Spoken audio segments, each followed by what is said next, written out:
because anytime that LeBlanc chooses to use distortion, you always have the opportunity of using your ultimate to immediately prevent her from distortioning back. That 0.5-second silence can be enough time to kill Faker, so he has to play respectful of that. And speaking of respect, Ian taking that cleanse against Elise and LeBlanc, but so much of this early game is going to rely on Peanut and the rest of SKT to set up the side lanes. If they can do so properly, this game could just be blown wide open so quickly from the side of SKT. Meanwhile, MVP's team fighting can be something to be in awe of when they hit that mid to late game between Chains of Corruption, the Equalizer, and then Scat of the Week from Syndra. They definitely do have a nice bit of pick themselves, adding to that with the Blitzcrank and tons of magic damage to come out of both Rumble and Syndra. I wouldn't be surprised to see some itemization come out to specifically counter that, but I mean, this is SKT. If they do get ahead, as you said, I wouldn't be surprised to see this one just be wrapped up in about under 26, 27 minutes. Kind of the way they like to do. We could see that happen, especially if they start picking on the top side between Elise and Renekton, but also ADD as Rumble will have an easier time surviving than a champion like Lucian, maybe even Gnar or Kennen to the top side. And then when you have Rek'Sai, who's so effective at counter ganking because her damage, because her one-way tunnel means that if somebody's already committed their dash moves, and you can try to make that happen. There are no summoners onto this duo lane, so this could easily turn into a kill on either Max or Maha.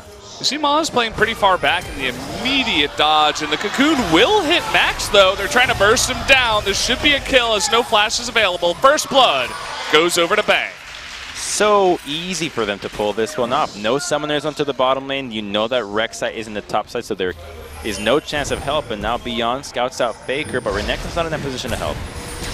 He's going. Look at that burst damage beyond his no tanky stats. A solo kill from Faker in the river. So much damage. What?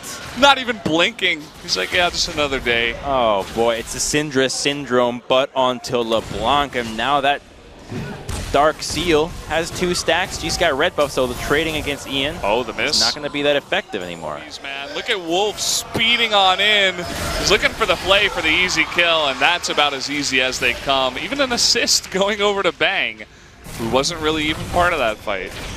That's what happens when Max goes to the mid lane, abandons Maha, and immediately SKT gets to respond. The Moby's onto Wolf, as you're talking about. The Elise, even though she doesn't have Moby's herself. That's going to be the end of that guy. I spoke too well about them. I cursed them. We're going to lose at least one member here. You've just been cursing everyone all day. I know. That is the curse of us casters. Faker just walks out. Speaking of that, it looks like he wants Beyond again. Beyond this time will be able to tunnel away. It was a wise move from MVP there. Oh, wait a minute, he should be fine. Distortion's out. Well, I mean, he doesn't have his jump. He needs Bang to come in here. Looking for that Void Rush, but the pop back. Here's Max with the hook, though. Going for that kill onto Faker. Can he actually kill him, though? The regen! Okay, he does go down. And Bang will be chased by ADD. So SKT getting a little bit too deep there. 2 kills, so he tries to go for the Rek'Sai, but everybody's there to collapse. And it's Max that comes to the rescue. Ends up killing Faker with the Flash Fist right at the end. Lantern, oh, they're looking for this play. Max in a ton of trouble here. Nice knock-up, but I don't think that's going to save his life. ADD also wants to go 1v2, but there's the repel. They're looking for that burst. That's a double kill to Wolf. Undecisive on that one. ADD could have committed a little bit earlier. There were mid laners. Just so many people going for the adaptive helm early on without actually seeing whether or not it was a good item at the time. Wait a minute. Oh, the play from Wolf. Double play. That's probably going to be both of them locked down. Goodbye bot lane of MVP. Meanwhile, Untara saying, ADD, get out of my lane. I'm the new top laner of SKT. You can't fight my Renekton. I wasn't even going to diss the adaptive helm. It was praising me for talking well about it. It's a great choice here because when you're dealing with Rumble and Syndra, it nullifies so much of the consistent damage that it will deal. The teleport comes out to zone out Renekton. Immediate cleanse here from Ian, but oh boy. Being chased now. The knock-up onto Faker won't even matter, and the teleport in from Untara. A lot of members of SKT getting very low, though, and Beyond is in here. They're forced to back off, but the hook is going to take them out. Will SKT go back onto this Baron? Everybody's super low. The rest of them are chasing ADD up here in the top lane. Can they even get the kill? One more Q would do it, but the flash forward from Max. He's looking for the kill back onto Antara, but the double slice and dice. In comes Faker, the Hextech Gunblade gets the kill. And finally they pick up that Rumble. And Max was so close to killing Antara there. If he had used the static field, they might have been able to clean him up, but it allowed Faker to come in right at the end as they were baffled that Renekton survived. So, he's bringing it back. He's always got it in his pocket. Definitely just a hashtag Faker thing. Yeah, so here it is. The teleport comes out from Renekton, and the stun was excellent to stop Wolf from coming into the pit. And while they try to do damage onto the Rek'Sai, she does use her ultimate to get over the wall. Oh. But unfortunately gets up. Just had her eye on Peanut, thinking that maybe she could get Peanut dead and go for a steal, but it was just too much. And here we go. Let's see if Blitz could have gone for the ult.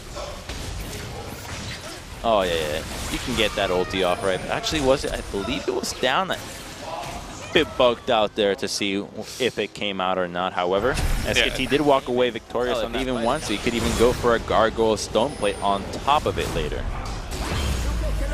Yeah, definitely not a bad idea as we go in. But okay, we got Bang being put in the bouncy pit, jumping around, being hooked all over the place. And I mean, no summoners. He gets caught a second time. Maybe getting a little bit impatient in this game. That might have been beyond initiating with the tunnel over the... How much time do we have this time around? We chunked out Max. Maybe we can go for it again. Remember that while Beyond does have Flash, he cannot enter the pit with tunnel. Okay, here we go. Prayseeker is down. They're going for it. Ian is going to check with that W vision. Over comes Faker looking for that assassination, and there it is. Chain's now going to go on to Beyond and a double kill as Beyond and Ian trying to be safe. They'll play super safe with you and wait until you make one mistake and take over the game. If you're going to give away kills, well, then they're going to roll over you in 25 minutes. So this time it was a slower one. They're looking to end it out, taking out Beyond as well as Ian, make that 3.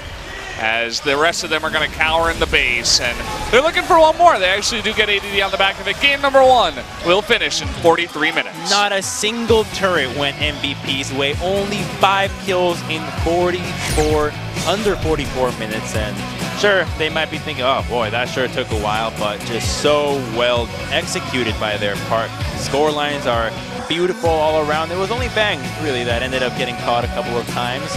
And Antara continues his reign of dominance, now 12-0. 2 more games over Huni. Him and Blank seem to be on fire. Yeah, keep this guy in the lineup. I like this Antara fella. He's doing well on his Renekton.